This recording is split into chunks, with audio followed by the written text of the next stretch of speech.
Okay, so what's up mga brods? So yun, no? Nagbabalik sa isang panibagong video. So again, pag-uusapan natin ngayong video na to ay si Project Zero pa rin guys. Ang ating Mitsubishi Galant GTI. So kahit paulit-ulit guys, meron siyang 4G63 na NA. NA nga lang pero at least original siya doon. Importante, nung lumabas siya doon sa kinalabasan niya, yun na yung engine niya guys. Sa mga car enthusiast, maintindihan yung sinabi kong yun. Alam nila na iba yung OEM na nandun yung engine na yun. So siyempre factory spec lahat yung nilagay nila doon. So mas madali yun ayusin. So ngayon, nakita nyo dun sa past video natin na nahuli na natin yung dahilan kung bakit siya nagpalya. Tinesting namin ni Sir Chuk yung cylinder head. Ayan. So, nakita namin na bumaloktot nga yung barbula. So to cut the long story short, dinala namin sa machine shop yung cylinder head ni Galant. And umabot pa kami ng sobrang tagal kasi nga umabot ng holiday season yung sasakyan natin guys. So yun no, after that syempre dito na tayo ngayon sa may paglilinis ng ating mga pyesa. So panoorin nyo, papaanda rin na natin si Galant ngayon guys. Excited na excited ako dyan kasi sobrang gusto ko na talaga siyang makitang umandar guys. Excited ako dun sa 4G63 JDM number 1 na yan. Alright, let's go guys, panoorin nyo. Alright, okay guys, so yun no? As you can see, andun yung patrol ni Boss Siggy. So andito tayo ngayon sa kanyang kuta guys. Actually inabot lang talaga kami ng holiday season guys. So yung mga bagay-bagay umabit ng matatagal dun sa mga machine shop guys. So ngayon sabay ng holiday season na tumagal kami na hindi nag-upload about dito kay Galant. So ngayon tutuloy na natin siya guys. Alright, so andito si Sir Chuk guys and Sir Frame. So yun no, binabalas nila yung ating hood guys. Stoy, remove. Ay, sorry boss. Ito pag ito, sumangin. Ito yun. Yung jet. Okay, Jet. So mo to Jet, out dyan. Ikaw mag-video sa amin dalawa. Trabaho agad, di pwedeng intro muna. Galing lang natin yung boss. Yan! Huwag kang gagalaw dito.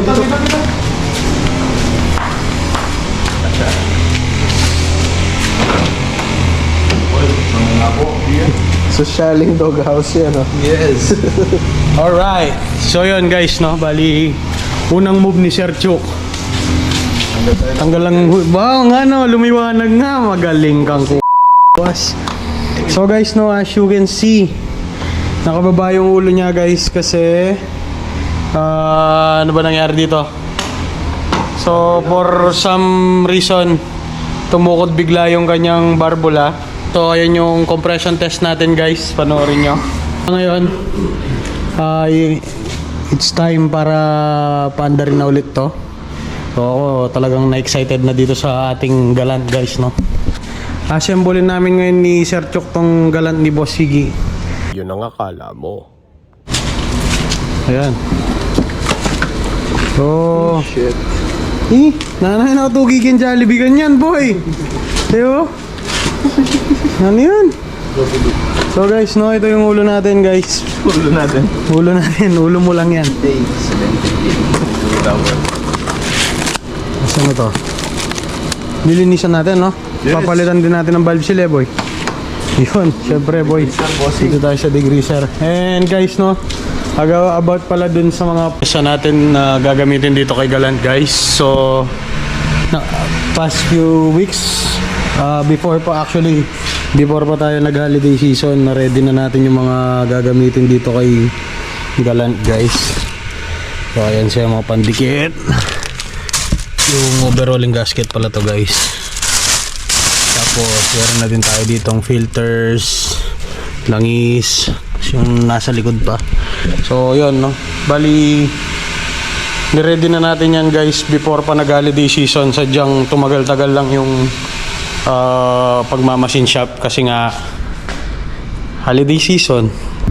Ito ngayon nag-uumpisa na tayo. So guys no, ayusin natin to ngayon. Let's go. Okay guys, so ito yung before ng cylinder head natin guys, no? Cylinder head. So mamaya papakita ko sa inyo yan. Let's go. Okay guys, so ito yung final na itsura ng head natin before natin siya linisan guys, no? Yung mga parts nya. So lilinisan natin to ng maayos guys, para at least yung langis ni Boss Iggy tumagal. Alright, let's go. Okay, and guys, no, bali kasama pala sa pinagawa natin sa cylinder head ni Boss Iggy is itong kanyang mga hydraulic lifters guys. So ayan, no, nag-stack up daw yung mga yan. And kasabay nun yung isang barbula na bumaloktot guys. Yun ang akala mo. So I think dito yata, ay hindi, ito yun. Ito yata yun guys. Isang piraso lang naman siya. Yun ang akala mo. Yun lang yung bumaloktot, so inayos nila yon. Plus sinervisan tong kanyang mga lifters guys. So, kagaya nga na sinabi ko sa inyo na zero knowledge tayo sa mga ganitong klase ng makina. So, nung pinapamachine shop ko yung cylinder head ni Boss Iggy, nakita na matigas yung mga valve lifters guys. So, sinabihan nila ako na kailangan na maservisan yon. So, syempre, zero knowledge tayo dun sa mga ganitong makina. So please comment down below naman sa mga expert dyan kung bakit kailangan servisan yung mga valve lifters. Kasi ang sinabi sa akin, magsasawa daw akong magpapaandar dun sa makina ni Boss Iggy kasi nga matigas yung mga valve lifters. While running naman yung sasakyan, so di ko na natanong sa kanila kung ano ba yung dahilan kasi syempre busy sila. So please comment down below yung mga expert dyan kung ano yung dahilan kung bakit servisan yung mga valve lifters na yon guys. Okay, please enlighten me. Let's go! Okay, so kuha lang tayo pambayabad sa mga hydraulic lifters para malinisan natin ng maayos tong head. Alright guys, let's go. O yan guys, no, bali tulong-tulong tayo. Ay on! Linis. So guys, binubunot yung mga hydraulic shit na to guys. Bababad natin sila sa langis. Ay on! Ay on! Ha! Sergio ka! So yun guys, lagay lang natin to dito. Ewan ko kung paano ba to siniservisan na sabi ni boss. Sinervisan daw to eh. Ayun o.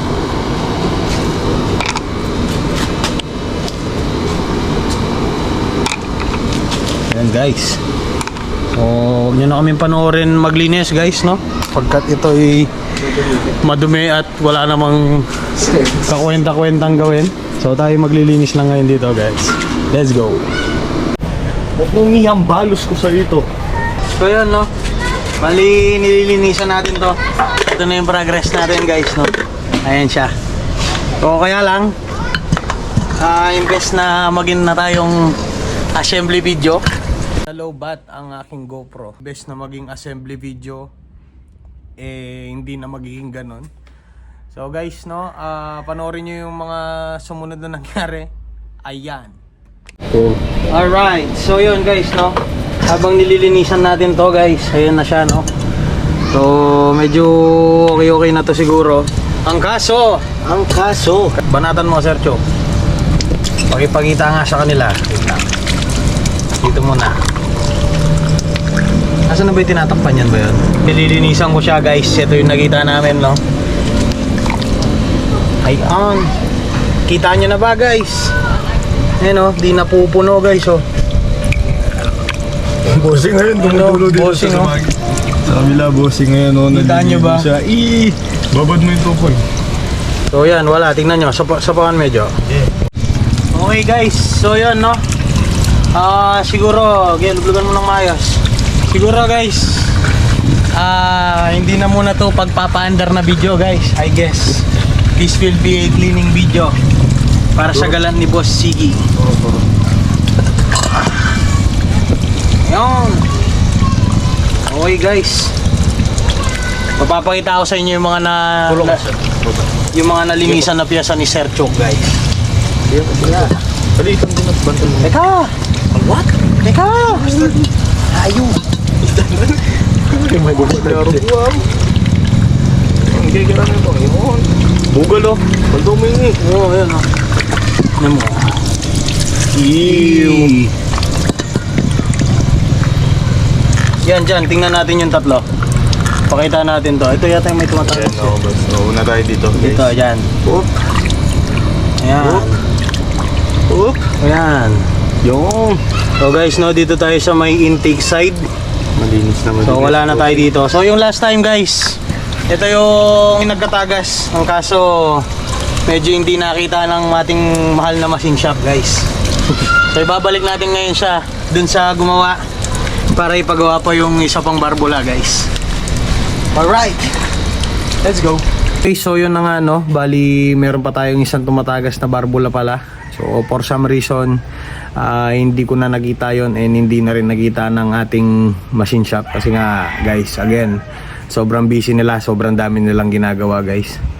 So ngayon, tinatago ko lang yung pagka-dismaya ko dyan, pero solid na nadismaya ako sa nangyari kasi nga expect ko na talaga na makikita ko ng umandar yung ginagawa natin, ng kaso wala, ganyan talaga. Kasama yan sa laro, sabi nga nila. Everything happens for reason. So guys, no, baling mangyayari ngayon, tignan nyo na lang kung gaano natin nilinisan yung ating mga pyesa guys. Seal in the red for sale guys.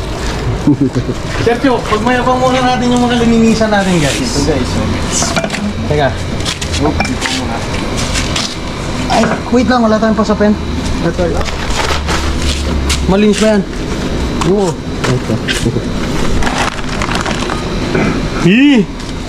So guys, no, sasample lang ko kayo ng mga rocker. Hindi pala, roller pa lang tayo. Ayun yung solid. Solid ka pala boss eh. So ito yung mga nilinisan ni Sir Chok na roller guys, no. Yan sila oh. So guys, no, akala namin mapapaandar na namin yung sasakyan ni Bossy G. Surprise! Sa prank pala guys. Surprise! Ang problema natin, paano natin ito patutuyuin? Labulin ng manumano. Labulin mo nga, Jet. Sample.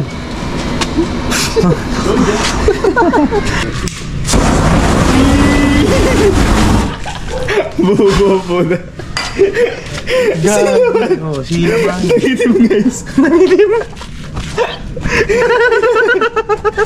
Alright guys, so at least nakita nyo na kung paano natin nilinisan yung mga shit natin guys. Ito yung mga finished product nyan. Ion. Ayan o. Balik sa dating kulay yan guys. Alright, let's go. So guys, no, Sir Chok daw. So lilinisan na rin daw natin yung ating intake manifold guys. Yan. Siya guys, nanunuling. Oo, so tatanggalin muna itong mga parts niya. Wala boy, cleaning session na muna to guys. Okay lang guys. At least, pag ginawa na natin guys, di na madudumihan yung kamay natin guys. Yes. Dandaan naman. So ito no, lilinisin niya ni Sir Chok. Huwag nyo nang panoorin as usual guys kasi nakaka-boring yun. Alright guys, let's go. So guys, no, wala tayong pampatuyo ng cylinder red. So guys, At sa tayo niya dito. lalagay natin siya doon guys.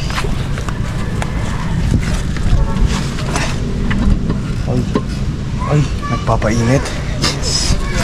Nabisa na yun. Okay. Ba't maging yung 4AGEF? So guys, no, baka magtataka pala kayo kung bakit natin nilagay siya doon. So syempre mainit pa yung engine ng ating sasakyan guys. Ang kailangan lang natin matanggal dun sa ating cylinder head is yung moisture guys. So syempre mainitan siya doon. Magpapawis na siya ng magpapawis guys. Alright, let's go. Oy, sinakat. Oy, Sir guys. solid. Dahil nga kami pulutan niya. Paputiin mo yan boy ha. Yes, bossing. Alright, let's Para go. pantay-pantay yung kulay. Oo nga. No, baka nagtataka kayo kung bakit namin pinoproblema yung cylinder head na yun. Allergic po kasi yung bakal na barbula sa moisture. So magkokosyon ng kalawang. Wala kaming dalang pang compressor. Wala kaming pang hangin. So pilit namin pinapatuyo talaga yung head. So panoorin nyo. Fire! Huwag mula-mula dos! Minute lang, tropa. Oh, minute, tropa. Oh. Oo, isa pa, boss. Isa pa. Pwede na yun. Isa pa. Isa pa. Para moisture eh mawala. Bobo na. Gagi. Oh, sila ba? Nangitim, guys.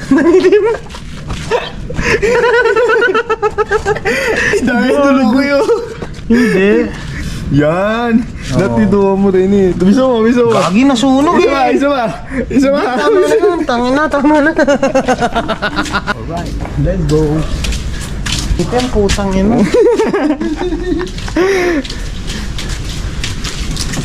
Hindi naman pala eh. Anong ginagawa mo dyan, boy? Kuya man, blower. Pang medic. Gagalaw yun. Presyonan niya. That's it guys. So yun no, imbes na maging pagpapaandar na video to guys. So bibitinin ko muna kayo. Cleaning video na muna. Pinagmayabang na lang talaga namin kung gaano ba namin nilinisan yung cylinder head ni Boss Siggy. Okay guys, so abangan nyo yung mga susunod na episode natin guys. So hanggang ngayon guys, na-excite pa rin talaga ako. Gusto ko i-share sa inyo yung journey nitong 4G63 na to guys. Abangan nyo yung mga susunod na episode guys. Please like and subscribe. Let's go!